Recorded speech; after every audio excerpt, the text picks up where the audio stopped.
Hi hello అందరూ ఎలా ఉన్నారు? Welcome to my channel pH mega vlogs. Video Mahabalipuram యొక్క పార్ట్ 1 కనుక మీరు చూడకపోతే కింద డిస్క్రిప్షన్లో మెన్షన్ చేస్తున్నాను, పైన కార్డ్స్లో కూడా వదిలేస్తాను, వెళ్ళి చూసేయండి. అలా మేము లంచ్ చేసుకున్న తర్వాత కొంచెం ముందుకు వెళ్ళగానే ఇంకొక ప్లేస్ అయితే ఉంది. దీనిని పంచ పాండవ రథాస్ అని అంటారు. సో అంటే పాండవులకి 5 అన్నదమ్ములకి ద్రౌపదికి ఇక్కడ చిన్న కోట లాంటివి ప్రతి ఒక్కరికి కట్టడం అయితే జరిగింది. ముందుగా మనం ఇది చూస్తున్నది ద్రౌపది యొక్క కోట, ఆ తర్వాత అర్జునుడిది. అలా అర్జునుడిది చూసుకొని కొంచెం ముందుకు వెళ్ళగానే దాని పక్కనే భీమసేనుడిది అయితే ఉంది. పేరుకు తగ్గట్టే భీముడికి చాలా పెద్ద కోటనే కట్టారు ఇక్కడ. దీన్ని భీముడి రథం అని కూడా అంటారు. అలా భీముడి రథాన్ని చూసుకొని కొంచెం ముందుకు రాగానే దాని ఎదురుగానే మనకి ఒక పెద్ద రాతితోటి కట్టినటువంటి ఏనుగైతే ఉంటుంది. ఇది భీముడి మండపానికి ఎదురుగా ఉంటుంది. ఆ భీముడి మండపానికి కొంచెం పక్కనే ధర్మరాజుది రథం అయితే ఉంటుంది. ధర్మరాజుకి సపరేట్గా చాలా పెద్దదిగా గంభీరంగా ఉండేలా ఏర్పాటు చేశారు. ఇలా నకుల సహదేవులకైతే భీముడి రథం ఎదురుగానే ఒక చిన్న మందిరం లాంటిది ఒకటి ఏర్పాటు చేశాడు. అక్కడ వాళ్ళిద్దరికీ చిన్న రథాన్ని ఏర్పాటు చేశారు.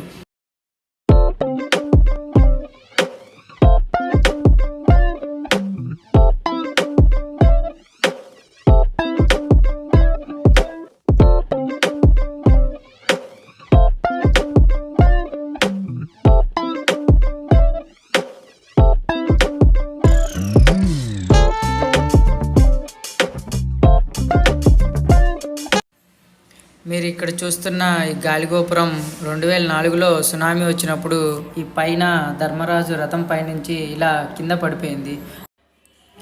అలా పడిపోయేటప్పుడు ఈ రథం పైన ఉన్న విగ్రహాలు కూడా కొన్ని ధ్వంసమయ్యాయని అక్కడ ఉన్న వాళ్ళు చెప్పారు.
ఇలా ఇక్కడ ఉన్నటువంటి పంచరథాలు చూసుకొని ముందుకు వెళ్తున్నప్పుడు ఇక్కడ షాపులు అయితే కనిపించాయి. వీళ్ళు కూడా చాలా శిల్పాలని విగ్రహాలని చెక్కుతూ ఉన్నారు. ఈ రోడ్ సైడ్ అయితే చాలా షాపులు అలాగే ఉన్నాయి. ఇప్పుడు మీరు ఈ వీడియోలో చూస్తున్నట్టు ఎవరికైనా విగ్రహాలు శిల్పాలు కావాలంటే చెన్నైలో ఉన్న వాళ్ళకి ఇక్కడి నుంచి చాలా తక్కువ రేట్లో మనకి అందుబాటులో ఉంటాయి.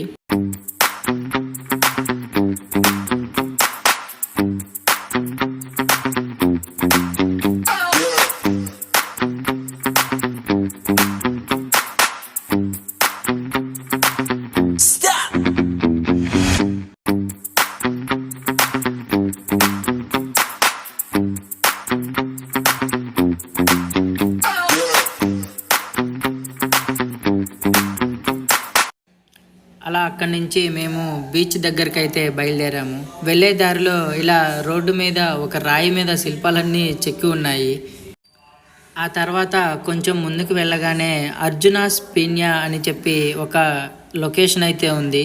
ఆ లొకేషన్ ముందు మేము ఫోటో అయితే దిగడం జరిగింది. ఇక్కడ మనం ఆనాటి శిల్పుల కళా వైభవాన్ని మనం చూడొచ్చు. ఆ తర్వాత ఫైనల్గా సీషోర్ టెంపుల్కి అయితే వెళ్ళాము. అక్కడ చాలామంది ఫారినర్స్ కూడా ఉన్నారు. ఈ షీషోర్ టెంపుల్కి వెళ్ళాలంటే చాలా దూరం నడవాల్సి ఉంటుంది, కానీ వెళ్ళిన తర్వాత మనం అస్సలు డిసప్పాయింట్ అవ్వం. చూడ్డానికి చాలా బ్యూటిఫుల్గా ఉంటుంది, ఎందుకంటే దీని వెనకాలే సముద్రం ఉంటుంది. ఎటు సైడ్ చూసినా సముద్రం కనిపిస్తూ ఉంటుంది. 2004లో సునామీ వచ్చినప్పుడు ఈ టెంపుల్ మొత్తం వాటర్తో కప్పబడిపోయింది. ఆల్మోస్ట్ చాలా రోజులు ఈ టెంపుల్ వాటర్లోనే ఉందని ఇక్కడున్న లోకల్ గైడ్లు అయితే చెప్పారు. అలాగే ఈ టెంపుల్ సగం వరకు భూమిలోనే కూరుకుపోయి ఉంటుంది. ఇది ఇప్పుడు మీరు చూస్తున్న వీడియోలో గమనించవచ్చు. దీన్ని పైన గోడలు ఇటువంటివన్నీ మనకి పైకి కనిపిస్తున్నాయి, కానీ ఈ టెంపుల్ అనేది భూమిలో చాలా వరకు కూరుకుపోయిందని 2004లో సునామీ వచ్చినప్పుడు అలా జరిగిందని అక్కడున్న వాళ్ళు చెప్పారు.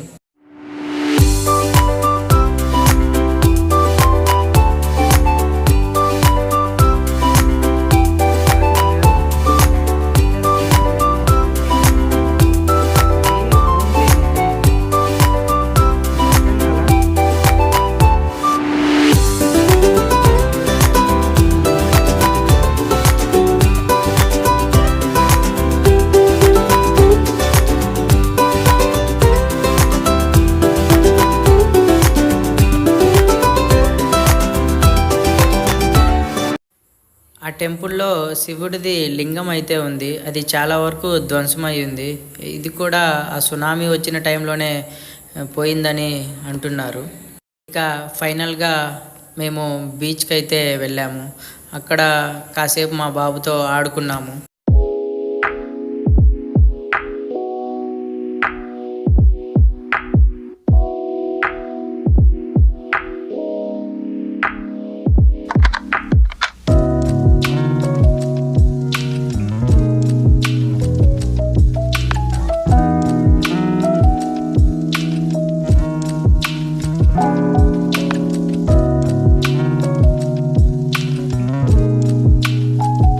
ఆ తర్వాత ఇంటికి బయలుదేరాము.